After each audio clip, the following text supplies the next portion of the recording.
The morning began in a silence so complete it felt staged, like the world was holding its breath.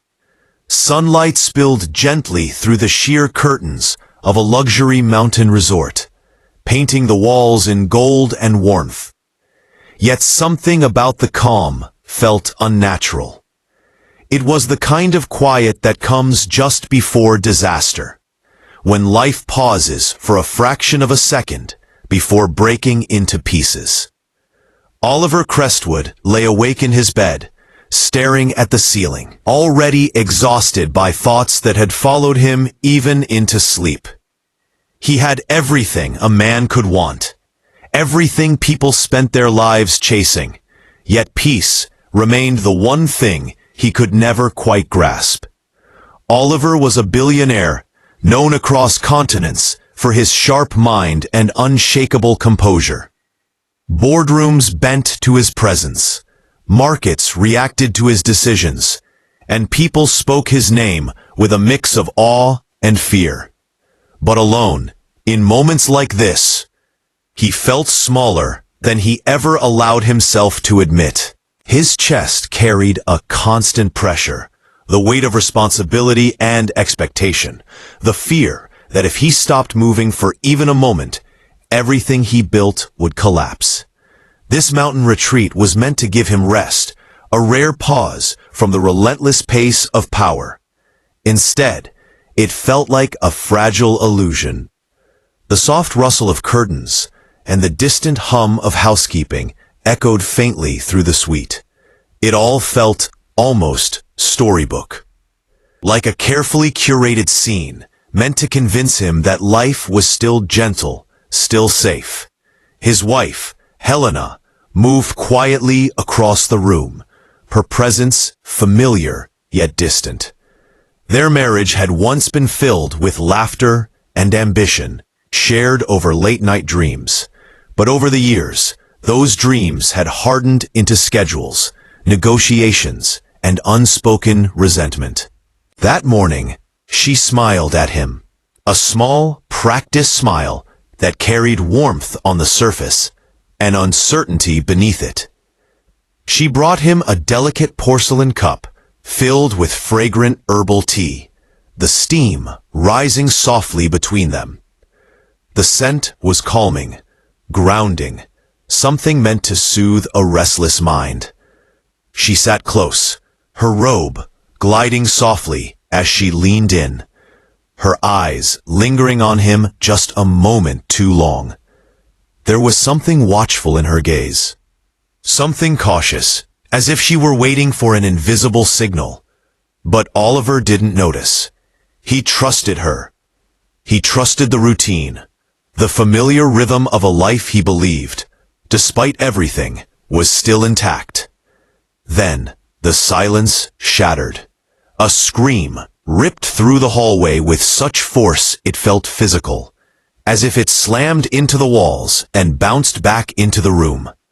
The door burst open, and a young maid stumbled inside, her face pale, her body trembling, eyes wide with terror. Her voice cracked as she shouted words that froze time itself. "Don't drink it." The sound of her cry struck like lightning, sharp and unforgiving, tearing through the calm and exposing something dark beneath it. In that instant, everything changed. Oliver's hand hovered over the cup. His breath caught somewhere between confusion and instinct. Helena reacted before he did. Her entire body tensed, shoulders stiffening, fingers clutching at the fabric of her robe. Fear flashed across her face, raw and unmistakable, a fear he had never seen in her before. The room didn't spin, but something inside him did. It felt like a thread had been pulled loose, and the life he thought he understood began to unravel. The maid stood frozen at the doorway, tears pooling in her eyes. Her name was Mara, though Oliver wouldn't learn it until later. Her panic didn't feel accidental or exaggerated. It felt desperate, pleading, as if she had sacrificed something precious just to speak those words in time. Oliver slowly set the cup down on the table. The porcelain clicked softly, a harmless sound that suddenly felt menacing. His chest tightened with an instinct he couldn't explain, a warning rising from somewhere deep and primal. Helena's breathing grew shallow. Color drained from her face, leaving her looking fragile and unfamiliar. A coldness crept into the room, not from the mountain air, but from truth pressing its way to the surface. Oliver ran a hand through his hair, his thoughts racing, trying to make sense of what he was seeing. Mara stepped closer, her lips trembling as she tried to speak, but her silence said enough. Something was wrong, terribly wrong. Hotel security arrived quickly, alerted by the scream that echoed down the corridor. The suite filled with unfamiliar faces, voices low and urgent. The cup was taken, sealed, examined. Oliver watched it all unfold, as if from underwater, detached and numb. Helena tried to compose herself, smoothing her robe, forcing her breathing steady. But he could see the storm raging behind her eyes. The illusion of control she had always worn so well was cracking. The results came back faster than anyone expected. The herbal tea had been tampered with. The substance wasn't lethal, but it was dangerous in its own way. It caused neurological confusion, blackouts, memory disruption. It wouldn't have killed him.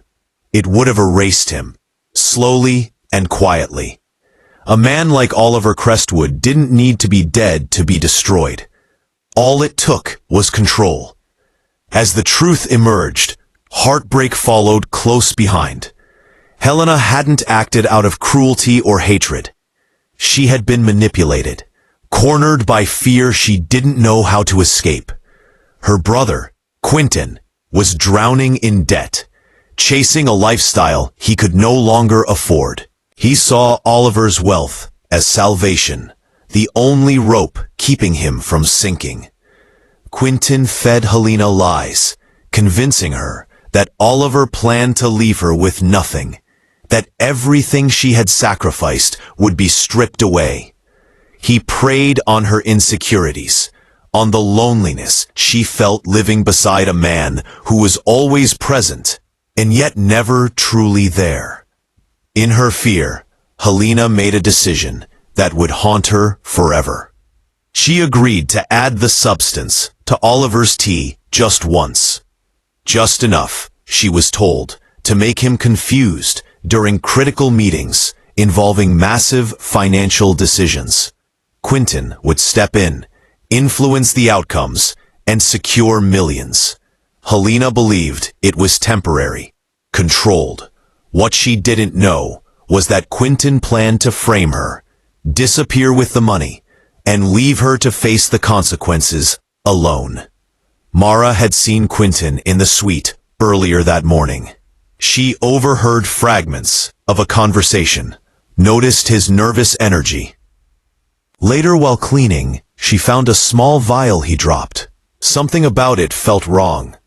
She recognized the danger, even if she didn't fully understand it. She knew she had little time. Her scream wasn't just a warning. It was courage in its purest form. An ordinary person choosing to do the right thing, even if it meant risking her job, her safety, her future. Oliver had always believed loyalty was something you bought or negotiated. Contracts, salaries, incentives. But in that moment, Mara shattered that belief. She showed him that genuine kindness still existed, that integrity didn't require wealth or power. Sometimes, it lived quietly in people the world barely noticed. The aftermath broke Oliver in ways he never expected. The betrayal cut deep, but it wasn't the sharpest pain. The public scrutiny, the whispers, the headlines, Those were manageable. What truly shattered him was the realization of how deeply fear and loneliness had taken root in Helena's heart, while he was busy managing empires. He had missed the quiet collapse of the woman he once promised to protect. He didn't excuse her actions, but he understood them. And understanding changed everything. Oliver chose compassion over revenge, truth over retaliation. Their separation was painful but peaceful, marked by honesty they had avoided for years. They parted not as enemies, but as two wounded people who had finally seen each other clearly. It wasn't a fairy tale ending, but it was real. In the months that followed, Oliver stepped away from the noise of power. He rebuilt not his wealth, but his humanity. He funded Mara's education, helped her family escape poverty, and created a foundation dedicated to supporting people trapped in manipulative financial situations. He learned to listen, truly listen, to the lives around him. The man who once believed money was armor finally understood it could also be a lifeline when used with love. And as this story comes to a close, take a moment to reflect. Sometimes, the smallest voices change the biggest destinies. Sometimes, kindness arrives disguised as fear, courage disguised as a scream. If this story touched your heart, please like, comment, share, and subscribe to Kindness Corner. Your support helps us spread stories that remind us who we can be. Before you go, comment below with one thing you believe the world needs more of. Because change always begins with what we choose to believe.